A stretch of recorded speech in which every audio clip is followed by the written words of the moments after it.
So perfect. So welcome. Thank you, guys. Thank you, everybody, so much for coming.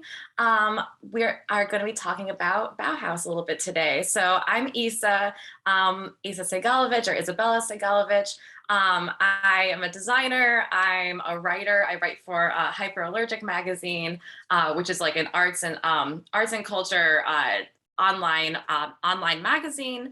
And I have a TikTok where I talk a lot about art as well as politics. And so what I like to do is look at different art movements and especially architecture movements as well through a political lens.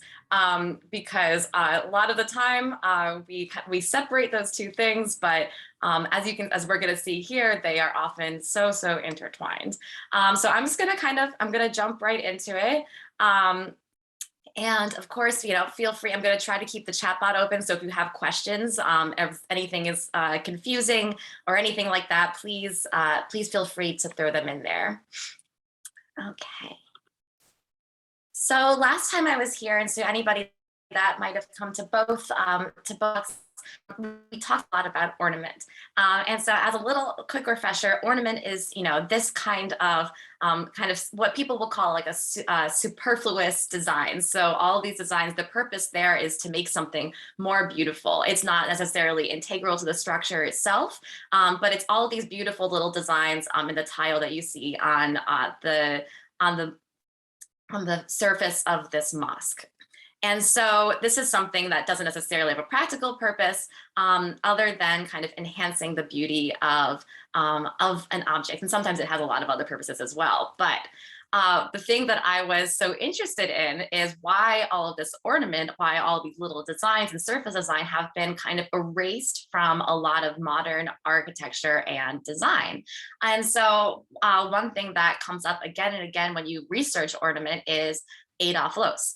Adolf Loos writes this article called Ornament and Crime, where he essentially makes a kind of white supremacist argument that anybody that uses ornament, especially, and he especially calls out people that are indigenous to the islands of Papua New Guinea, that he says that they are, less evolved, they're less human even, and that basically the white race or Western Europeans are more evolved because they're using designs that have less ornament on them.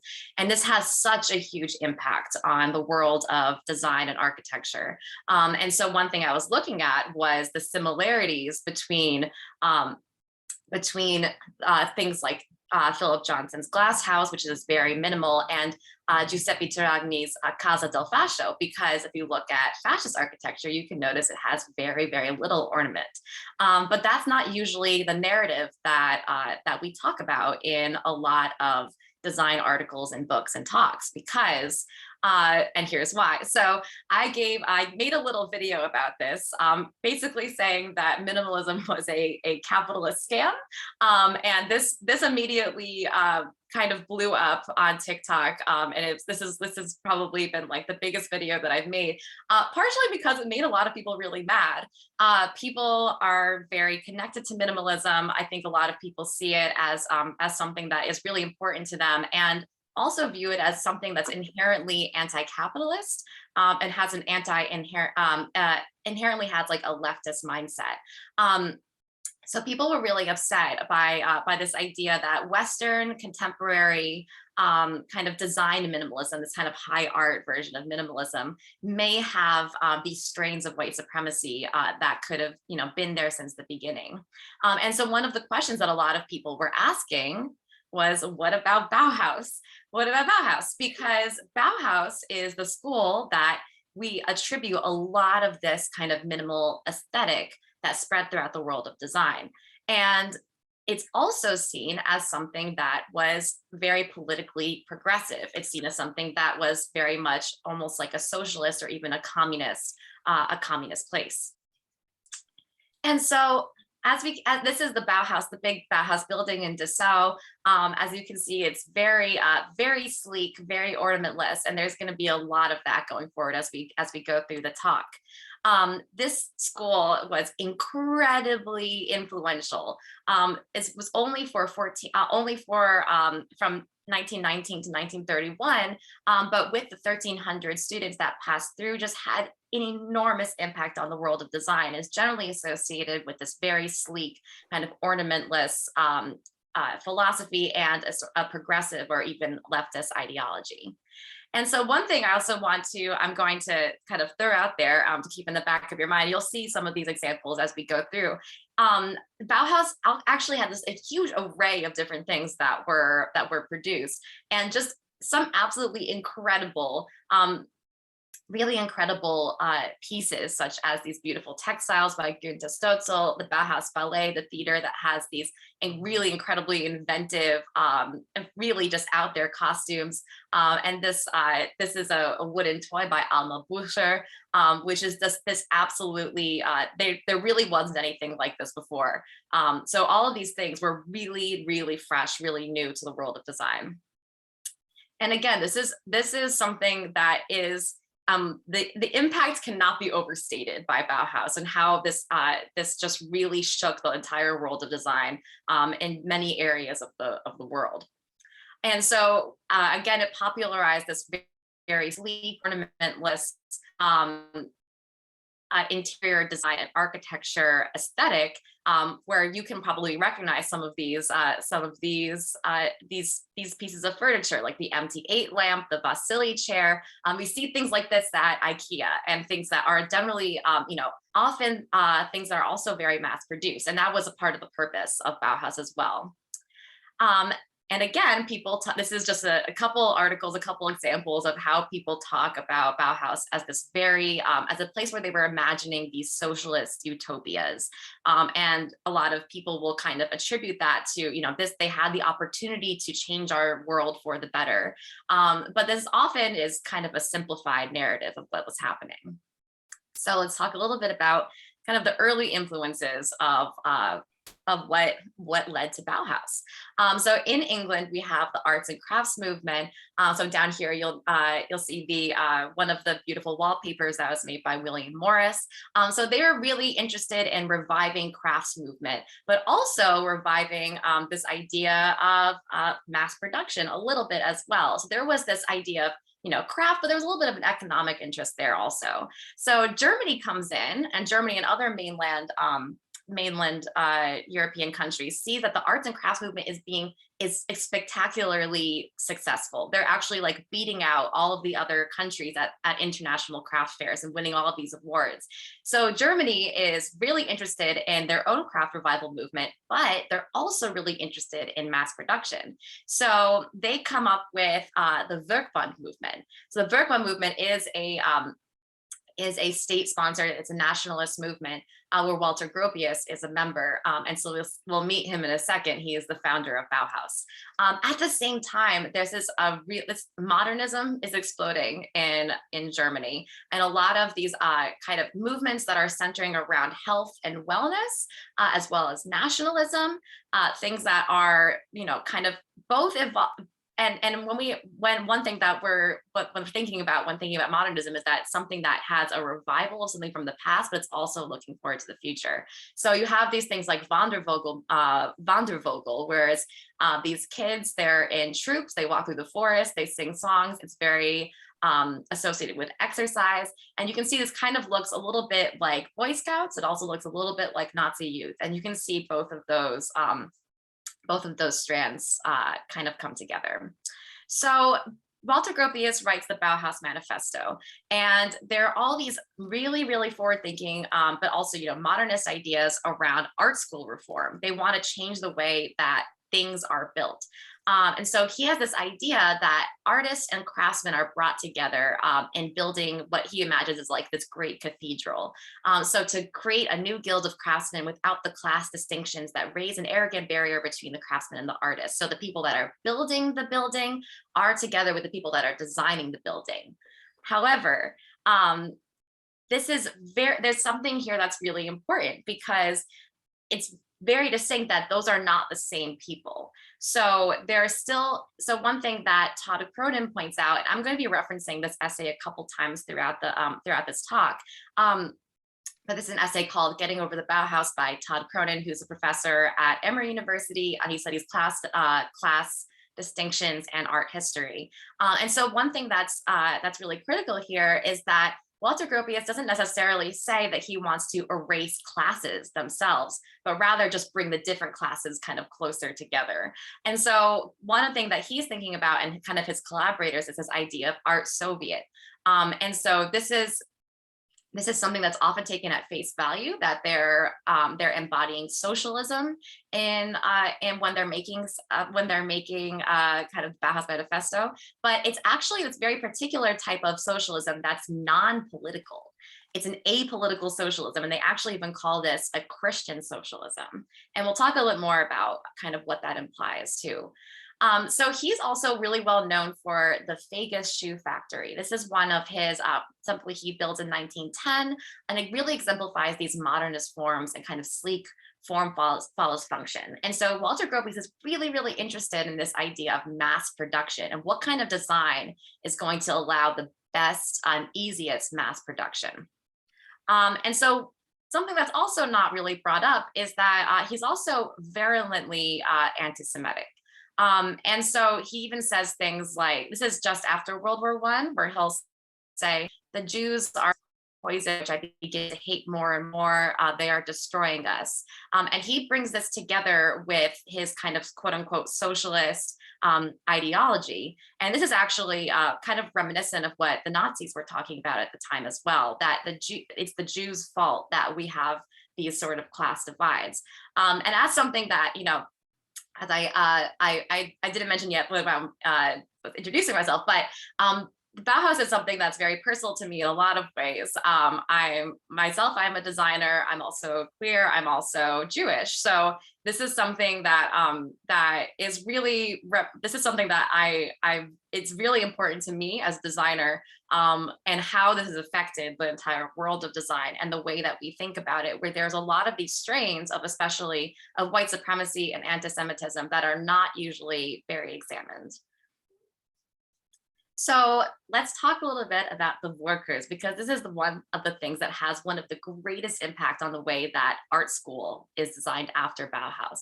These are the preliminary courses where students are taught how to weave. Excuse me, they're taught all of the ways.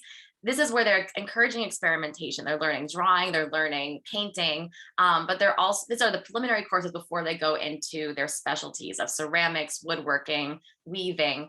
And again, this has a really huge impact on how like drawing and painting classes are taught. They encourage free form experimentation, but they're these really rigorous teaching style.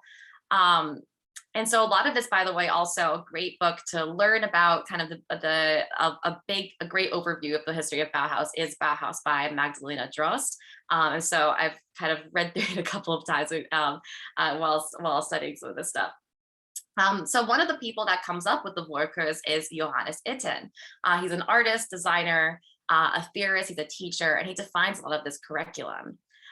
He's also a proponent of Mazdaznin, which is this new age spirituality, which is it appropriates Zoroastrianism, which is a religion, I think, from Iran. And it also has a distinctly white supremacist ideology. And so he'll actually be heard saying that the white race is recognized with God in it. He talks about how this is the first true religion among the Aryans, but it's also something that he sees as intrinsic to the art that they're making as well. Critically, at this time, they consider Jews to be a part of the white race. As this is actually convenient because Jesus was Jewish, and that was a part of the reason for that. And so he also creates this. He creates this piece called The House of the White Man. And this is also one of those things that really hasn't been people haven't really dived into this, I think, as much as they really should be, because, you know, I think a lot of people will give him the benefit of the doubt of what does he mean by a white man here. But I think when we look at the kind of stuff that he talks about, it's pretty clear that he's talking about this is the design of the house that is for a white man who he considers to be at the height of civilization. So as he says in in many of his essays, that the white race represents the highest level of civilization. And so he comes up with these color exercises, and Joseph Albers is another person that comes up with these color exercises that really lays the foundation of how color wheels are taught in many, many schools around the world today, and virtually every school around the world today. And so this is another thing that gets a little bit complicated, because it's not necessarily color theory itself is inherently racist or something like that. Maybe, I don't know, but people have found kind of these linguistic overlaps of how people talk about color, and how people there's also how people talk about color, and language of racialized segregation. So this is a really interesting study that was done by Tamashi Jackson, and some art was made about this as well. So one thing that we talk about a lot in histories of Bauhaus are the masters and the three leaders. But one thing that I really want to kind of focus on are the Bauhäusler, or the students of the Bauhaus. Because a lot of students were there that would have had a little bit of a harder time in many parts of Germany at the time. So they had a large number of communist students, a good number of Jewish students, and queer students as well. So they were all making a lot of women at the Bauhaus are often left out of a lot of narratives, and they're often kind of described as the forgotten people of the Bauhaus. When Bauhaus began, about half the students were women, but over time, the school administrators become less and less favorable to letting them study freely, and they're kind of shuttled into the textile department.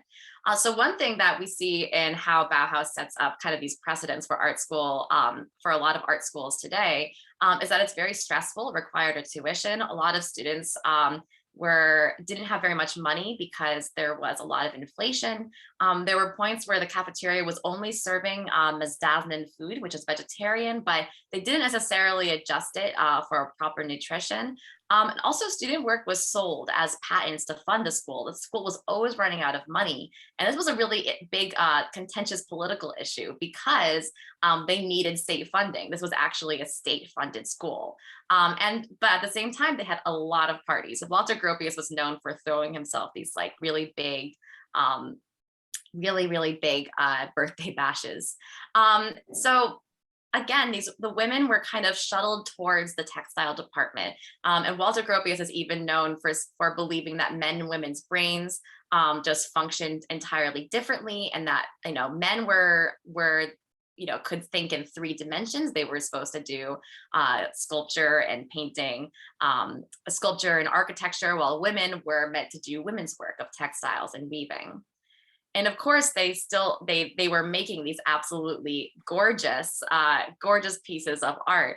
And one thing that you'll notice here and through a lot of the Bauhaus designs is that something very distinct is that they're working with these shapes, there's a lot of primary colors, a lot of big, bold colors, and they're seeing how those things can work together to create all these really interesting new forms. And so one of the places these textiles shows up is the Haus am Horn, which was a big, it was actually a student exhibition where they were thinking of like, what would the perfect house be for this kind of new way of living that we want to imagine. So there's a lot of different students who are working at different aspects of this house. And so even though this was something that the students kind of put on, it really reflects, and something that, Walter Gropius would co-sign it, but he technically didn't have any work in it. It reflected a lot of the things that he was imagining as kind of the house that would be biologically best to create like the new man. And so he contemporary like hygienists at the time were believed that there was, if we had ventilation, sunlight, but also very few, less food, having fewer material possessions, having having very wide open spaces, that this would, he said that this would affirm the individual and its independent rights. So it's actually something that is kind of libertarian in a lot of ways as well. And so you can actually see that the similarities between the Haus am Horn and the House of the White Man. So people often make a very big distinction between these two different eras of the Bauhaus, but as you can see, there are some pretty distinct similarities there as well. And so one of the things that gets a little complicated too is the kitchen. The kitchen ends up being designed by Benita Koch-Otte, inspires the Frankfurt kitchen. This becomes a model for modern fitted kitchens, designed by Margareta Schutt-Lihotzky. And so these kitchens are kind of a model for a lot of kitchens across suburban America, also kitchens in the USSR, so really on both sides of the Iron Wall. And so this is the kind of complicated part, because on one hand, this is a place where women were allowed to do design, they were allowed to do architecture and this kind of spatial thinking. On the other hand, it really solidifies women's place in the kitchen. It's designed specifically for women to be in the kitchen. So this is a debate that's kind of up. This is a debate that happened in a couple articles a couple of years ago as well, that there's these specifications, these mass-produced kitchens that actually aren't really made for women's bodies, let alone solidifying women's place in that kitchen. On the other hand, we have people arguing that it made women's lives easier, so it must be also feminist. So this is another kind of area that could be its own whole area for exploration. Marion Brandt, however, is one of the few women that ends up writing to become a part of the metal workshop as a woman, and she becomes a master of the metal workshop. She's also known for these really cool self-portraits, this really awesome kind of metal jewelry, and she also makes this really distinct style of metal tea sets and a lot of other things, but the tea set is is one of the most significant. And so as you can see, there's this kind of this is one of the through lines where Walter Gropius, he creates the Vegas factory, he creates these things that are very streamlined, and this minimalist look is supposed to be influenced, is supposed to create something that is easier to produce by machines, because a lot of this is we want to create things that are easy to mass produce, and then over time perhaps they will become more available to the average consumer.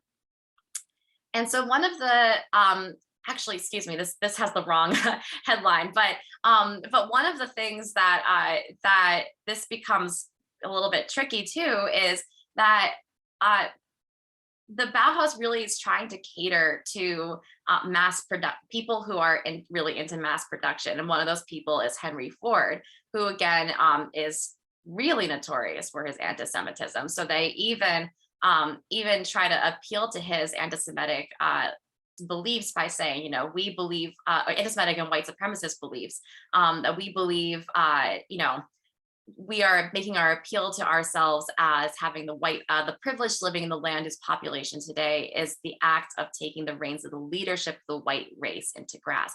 This is a collective letter that is written to Henry Ford in 1923 from the Bauhaus. And so one of the things that starts coming up is this idea of science being fused with art. And so we have things like these experiments by Oskar Schlemmer, who is creating these masks where he wants to experiment with how people's bodies are even kind of fused with the architecture and the design around them. He also creates the Triadisches ballet, which is this really, really inventive, you can look it up on YouTube. It's a really fun and interesting thing to watch. And there's still productions of this that goes on today. So soon after this happens, 1928, Hannes Meyer is hired as the facilitator of a new architecture department. And when Gropius leaves, he is appointed as the head of Bauhaus. But interestingly, he's actually known for being a communist. He's known for being very leftist. And so he's actually dismissed after 2 years because he is an art communist. And at the time, political tensions are growing in the town. Political tensions are growing in where the National Socialists, the Nazis, are becoming more powerful. And the mayor of the city of Dessau, where Bauhaus currently is noticing that the students are becoming a little bit are becoming more outright with their communist beliefs, and that Meyer is definitely encouraging that to happen. So he is saying that he needs to be dismissed. So Todd Cronin also speaks to how his communism is a very particular type, where he believes that if you look at his, this is one of the rooms that he designs, it's also very minimalist, it's also very bare bones. He also has this thread of biological determinism that goes through his communism. So it's not necessarily this kind of collectivist thing, but it's still this kind of top down idea where, you know, he is the designer kind of designing for the other masses. So it's this very particular type of communism that is also kind of wrapped up in biological determinism. And so this is where the art and science starts to become a little bit more powerful.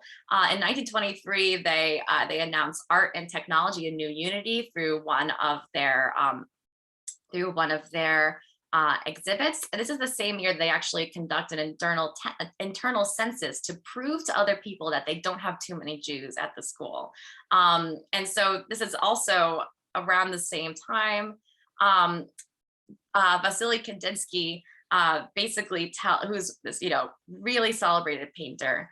He's one of the heads of the painting department, notes to composer Schoenberg that he would be welcome at Bauhaus, even though he is Jewish. So he's like, I'll make an exception for you. And so this is something that becomes like fairly notorious about the environment there. At the same time, you know, art and they have this kind of pseudoscience that is kind of popping up everywhere, where, you know, we believe that we're doing this really, really objective way of looking at architecture and design. So Hannes Meyer believes that, you know, he's building these buildings in a really scientific way, that this is going to result in, you know, the best human being, the best way, the best lifestyle. Oscar Schlemmer does these really fascinating schematics where there are these different, he's looking at, you know, different things are coming together, and it's kind of studies of anatomy.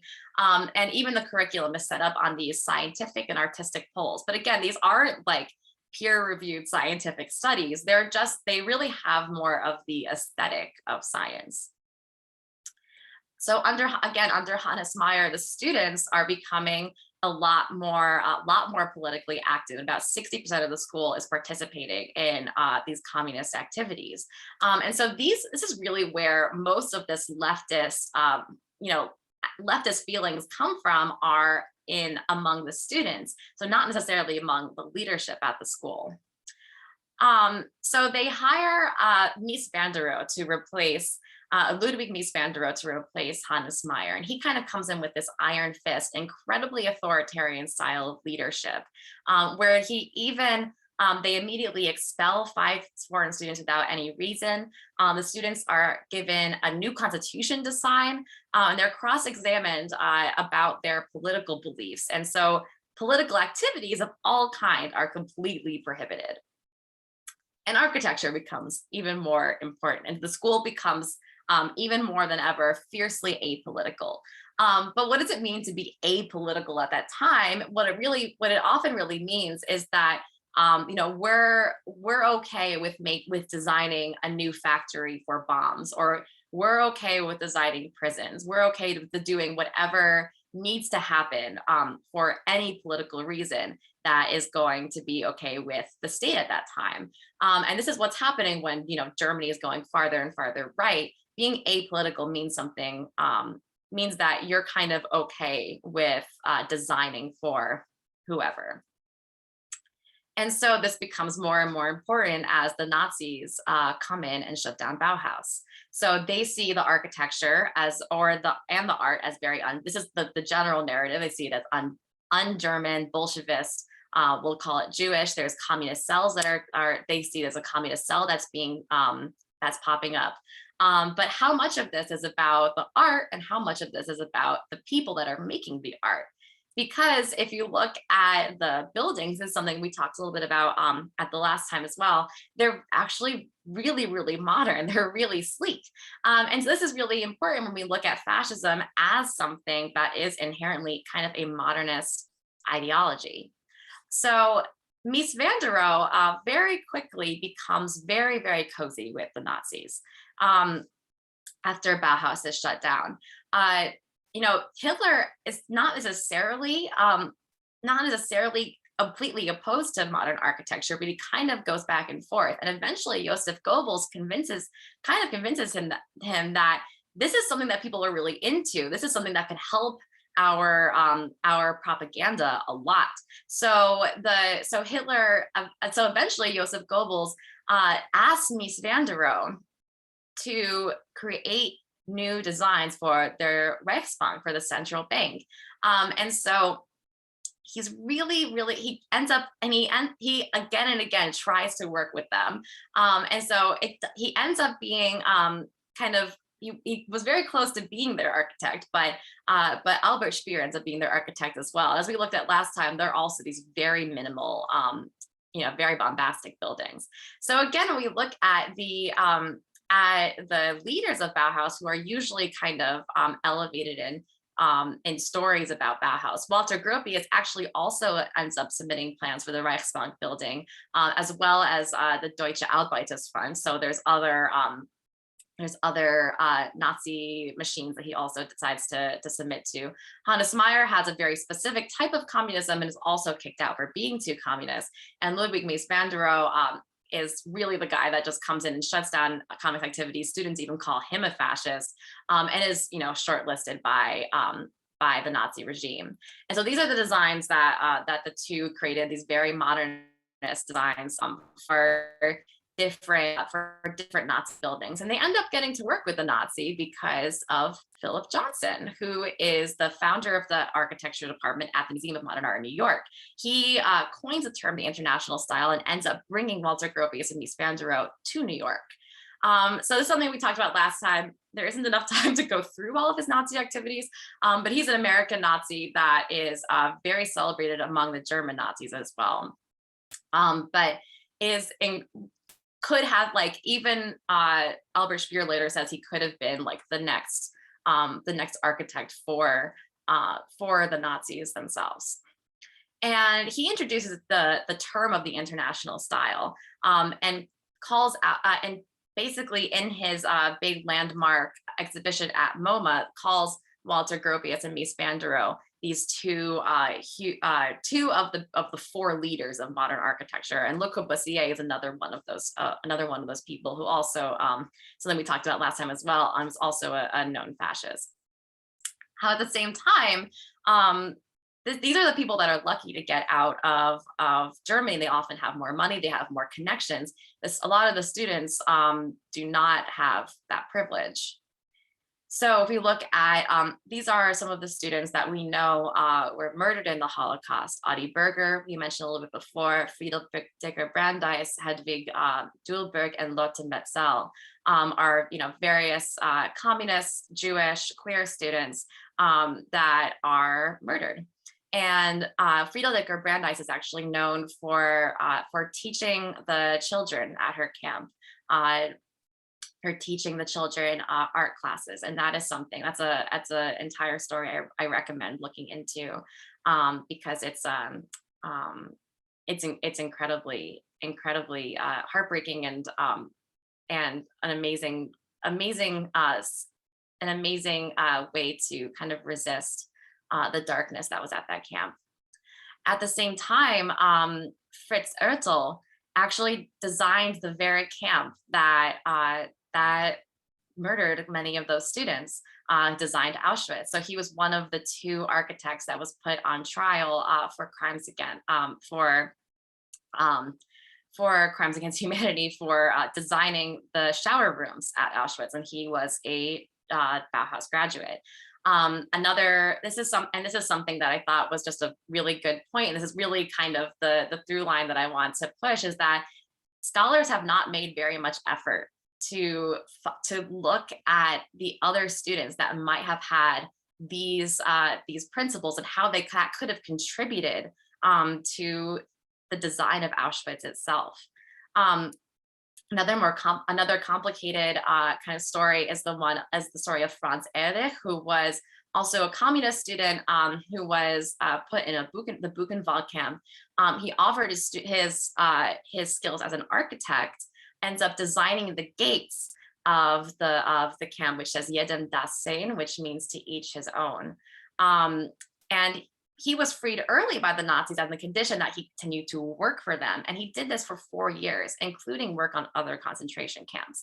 So this is a controversial story because, some people say that some people claim that he tried to help resistance at the camp, but that's kind of unsubstantiated. So this is one of those, another one of those things that really needs to be kind of unpacked a lot. What does this all mean? Because one thing that people will point out is that he uses this Bauhaus design type, this font in the gates, and some people will say this is supposed to encourage people that were walking into the camp. If you ask me, I mean, for one thing, they may not have been familiar with this font. This is also a relatively new font, but also it was the same font that was being used by Herbert Bayer. Herbert Bayer was the guy that really defined a lot of graphic design at Bauhaus and really the poster design. And he actually ended up contributing to Nazi propaganda himself. And so this is where he was actually he was asked to do this by private companies. They were not the government. He wasn't put under, threat of death if he didn't design these posters, but he actually designed 4 different Nazi campaigns and later would attribute this to some type of, I just didn't see what was happening there. But, it's a little complicated. It feels like a lot of people would have known. But if we look too at this is often left out of the legacy of Bauhaus, but a lot that we talk about with legacy of Bauhaus as well. Mies van der Rohe becomes one of the most influential architects of the 20th century. He comes to Chicago. He comes and becomes the head of architecture at the Illinois Institute of Technology and famously designs the campus. He works at downtown office for 31 years and designed so many of the city's incredibly famous buildings and really defines so much of the international style and the modernist style. So the international style is something that Philip Johnson talks about, and he kind of it's said that he's kind of coined it, but there's strains of this beforehand. This idea of a universal style that's without any ornament, that's usually without any color, that's almost always without any color, and this was played around with at Bauhaus. And that font that we saw before was also referred to as like the universal type, but this brings up a question: what does a universal style mean? What is that code for, and who determines what that style is? And if we're looking historically, this is a style that was come up with by Western and Central Europeans. This is something that they have determined was a universal style that should be all over the world. And there's tons we should definitely discuss more. What does that imply? So another really big lasting impact is in Tel Aviv, where there's about a collection of 4,000 buildings in the international style, which is designed by a lot of Jewish graduates.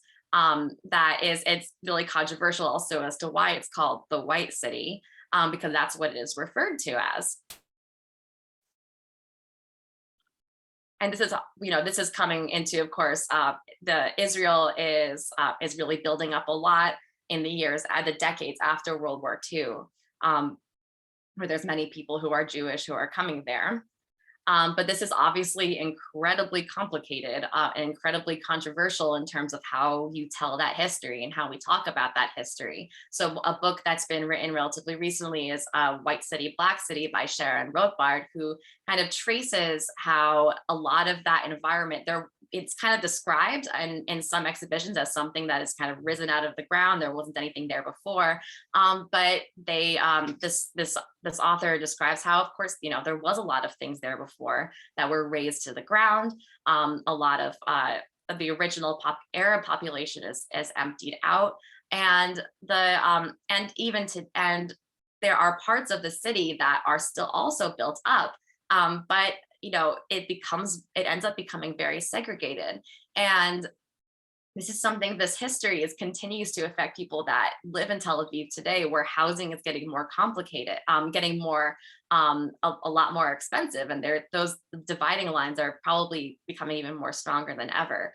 There's also this idea of cleanliness that a lot of architects in Tel Aviv are really, really obsessed with, where the earlier architecture is deemed as kind of unclean. And this new modernist architecture, especially with its kind of celebrated whiteness, is being very, being very clean. Is what that's what the idea is, at least. The last thing is the impact that Bauhaus has on mid-century modern design as well, in mid-century modern design in general. And so this has an enormous impact on at least the idea of what suburban houses are going to look like across major swaths of the US.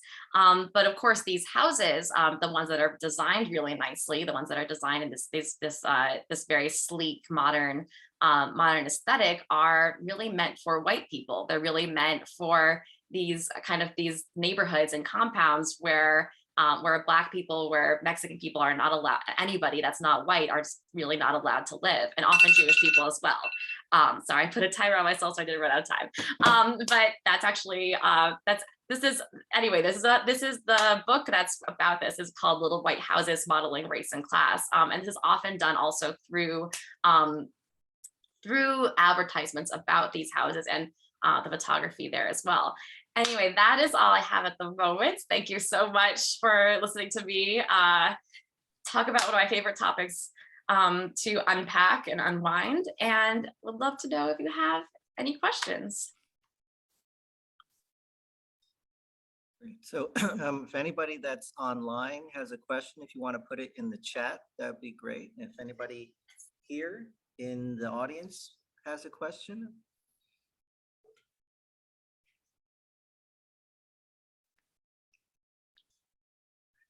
So I guess while if anybody's formulating a question, I would like to say that I have asked Isabella to be an adjunct here at Kean University, and she has decided to, I don't want to speak for you, but I think she's going through the application process. So hopefully she'll be teaching that new Interior Design Survey 1 course that we were talking about. And so it's going to be great to have her on the team. She's in Philadelphia, or the Philadelphia area, so she'll be doing that class virtually. But again, I think it's going to be really excellent to have her personal insight onto the idea of interior design history in this program. Thanks so much. Yes, I am incredibly excited. This is what I love to do. I love to teach. I love to talk with people about all of these topics, and I'm really looking forward to it. I'm also just really excited for everything that I'm going to get to, hopefully get to learn from the students as well. So I would love, something that has really been making me smile a lot is the thought of hopefully being there in the fall. Yeah. So any questions? Yeah. Nobody? Yes. I have a question. I just wanted to say that I appreciate the topic. Just of her talking about how art and design in general is so influenced by Western European culture, really. And I think it's important that as designers we should learn about African culture and just try to connect to our. Great. Did you hear that? I didn't. Oh my goodness. I didn't. I couldn't quite hear. So she was expressing her appreciation for the fact that you are bringing a different worldview to the discussion and eventually to the program. So it was a comment, not so much a question.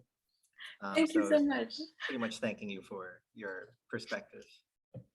Thank you. Anybody else? Camille?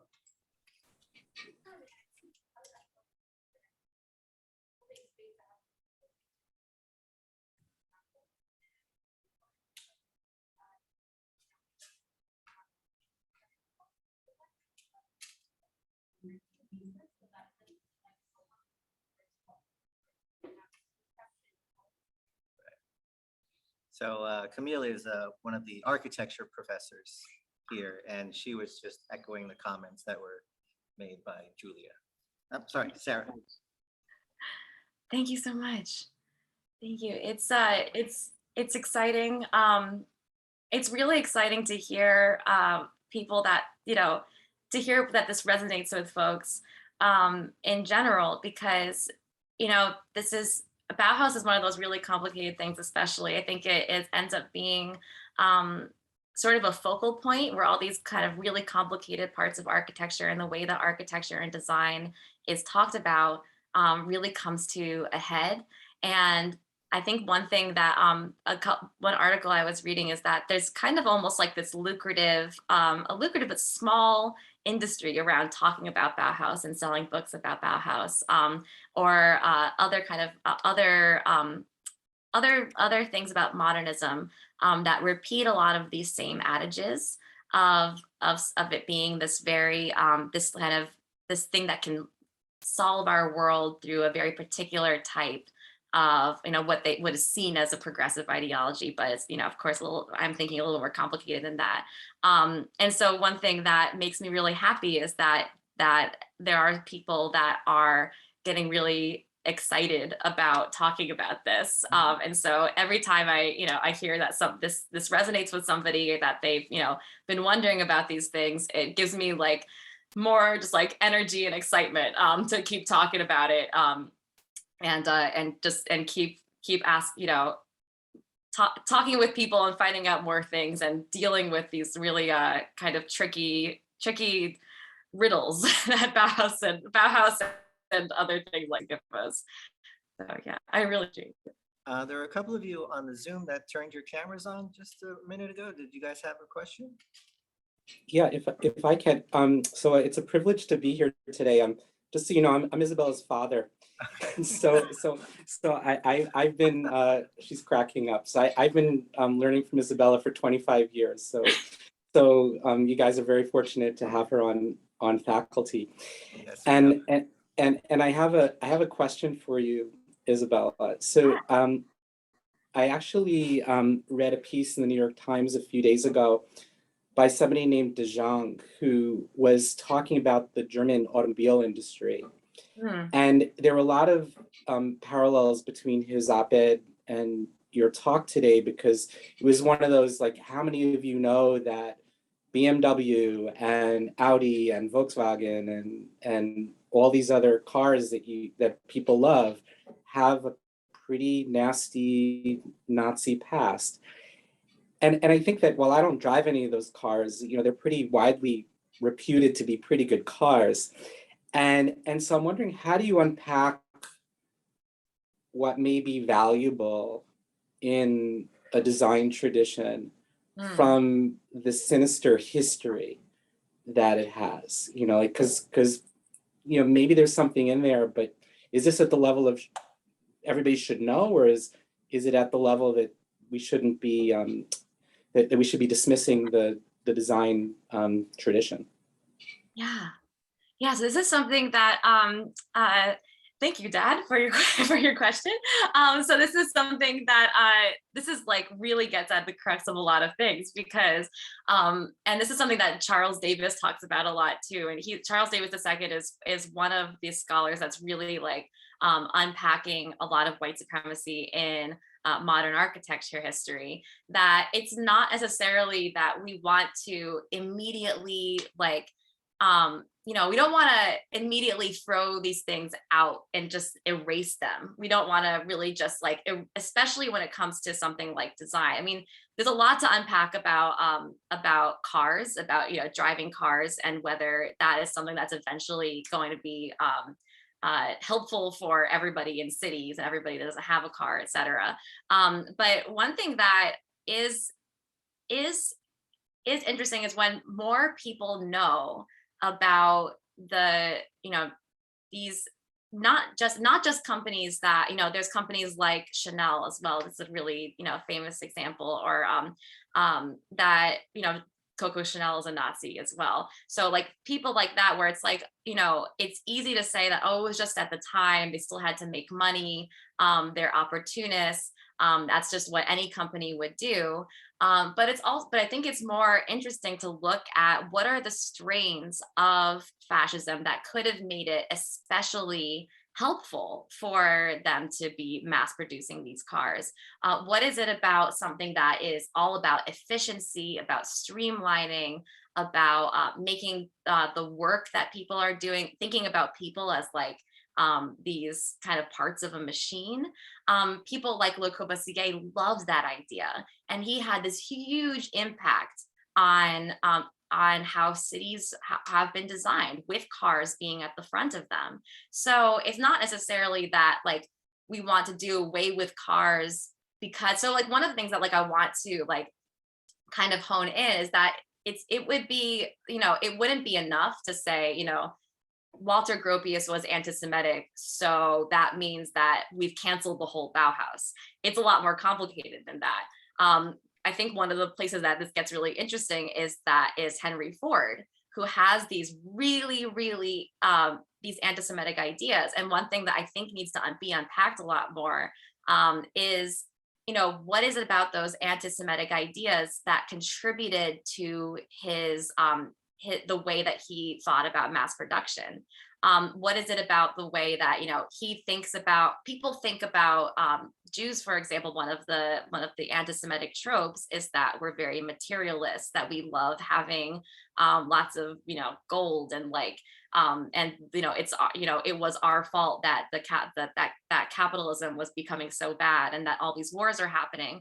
So if you look at that as something that could be related to a more racist kind of minimalism, that it's more even more holy to get rid of these things, and that minimalism also, at least it was seen as something that really streamlines the process of mass production. And one of the interesting things actually is that that's not even necessarily true. That's one of those kind of pseudo-scientific ideas about how mass production works. So even if you're in a factory, it's not even as, factories themselves have all these little parts and all of these little things. And we could see that Marion Brandt's teeth kettle actually wasn't very good for mass producing, even though it looked really simple.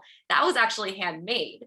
And so it's both this kind of pseudo-scientific thing, and so it's something that doesn't even work in the first place, and it's something that ends up contributing to a lot of marginalization. And so I don't think it's necessarily that these people were racist, hence we don't do this thing anymore. Let's unpack, is this really the best way to have this, for our society, for our world? Why are we thinking about these things as something that's inherently progressive? Are there other ways that we can think about architecture and design? So one of the things that I like to kind of push back on in terms of language is like, how do we contend with, I talked a little bit about this last time too, like this idea of like how do we contend with, Le Corbusier being a really fascist, racist person. And I think what that ends up meaning is, how do we still keep this design as the center without, while knowing all of this? I think one of the things is that we don't necessarily want to, get rid of everything. That would also be getting rid of history. But one of the things that I hope to see in the world of architecture and design is decentering, having the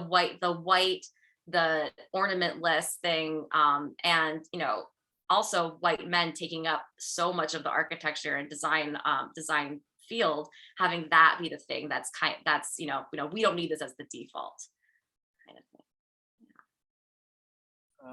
I have one question that we could Yeah. probably end on it. I was wondering if you could talk more about like your own personal journey about like, did you start this kind of research while you were in school? Is this something that kind of consumes all of your daily day-to-day activities? How does that work for you? Yeah, so I started studying. So I have a book called Styles of Ornament.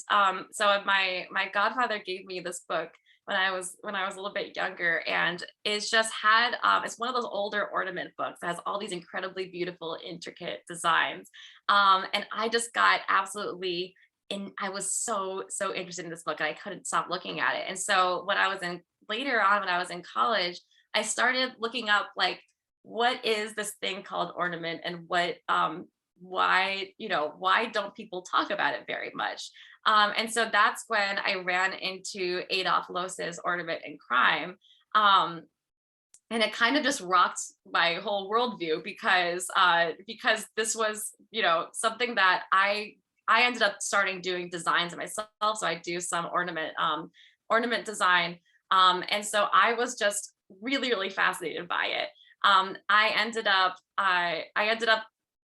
writing a little bit and doing a little bit of this through college, but then kind of letting it like rest while I was working on graphic design and working on my career. But then during the pandemic, it ended up kind of coming up back again. I was living by myself in Center City in Philly, and was kind of bored in the house, and was kind of scrolling on TikTok, and thought I might start making some TikTok videos about stuff that I love, which is things that are filled with ornamental design, embroidery, things that are covered in jewels, things that are graffiti is a type of ornament that I love to study and love to talk about.